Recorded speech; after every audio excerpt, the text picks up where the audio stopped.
ગીર સોમનાથ જિલ્લાના તલાળા તાલુકા પંચાયતની સત્તા રચનાને લઈને રાજકીય ગરમાવો વધી રહ્યો છે। કોંગ્રેસ અને આમ આદમી પાર્ટી મળીને ભાજપનો ખેલ બગાડી શકે તેવી ચર્ચાએ જોર પકડ્યું છે। તલાળા તાલુકા પંચાયતમાં સત્તા રચનાને લઈને હાલ રાજકીય ગતિવિધિઓ તેજ બની છે। કુલ 18 બેઠકોમાંથી હાલ ભાજપ પાસે 9 બેઠકો છે, જ્યારે આમ આદમી પાર્ટી પાસે 7 અને ઇન્ડિયન નેશનલ કોંગ્રેસ પાસે 2 બેઠકો છે। કોંગ્રેસના આગેવાનોનો દાવો છે કે ભાજપમાં 2 ચૂંટાયેલા સભ્યો કોંગ્રેસ અને આપના સંપર્કમાં છે। સ્થાનિક સ્તરે એવી પણ ચર્ચા ચાલી રહી છે કે પ્રમુખ અને ઉપપ્રમુખ પદને લઈને ભાજપમાં અંદરોઅંદર મતભેદ ચાલી રહ્યા છે। આ રાજકીય પરિસ્થિતિનો સીધો લાભ કોંગ્રેસ અને આપ લઈ શકે તેવી શક્યતાઓ વ્યક્ત કરવામાં આવી રહી છે।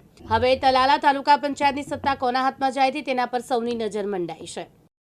અત્યારે તો એવી વસ્તુ અમારા પ્રદેશમાંથી કોઈ પ્રદેશના આગેવાનો કે જિલ્લા પ્રમુખ દ્વારા સૂચના નથી આપવામાં આવેલી, પણ ક્યાંક ને ક્યાંક ભાજપમાં પણ પ્રમુખ બનવાની હોડમાં અંદરોઅંદર આંતરિક અસંતોષ છે અને એક બે મિત્રો પાસેથી એવું જાણવા પણ મળેલું છે અને કદાચ આ સંતોષના લાભમાં અમારા સમર્થનમાં આવી શકે।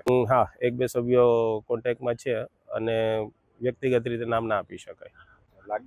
ખરેખર સહયોગ આપશે એવું લાગે છે? હવે રાજકીય પરિસ્થિતિ મેં તમને પહેલાં પણ કીધું કે અનિશ્ચિતતાનો દોર છે, પણ મને એવું લાગે છે કે કદાચ શક્ય બને કરવું।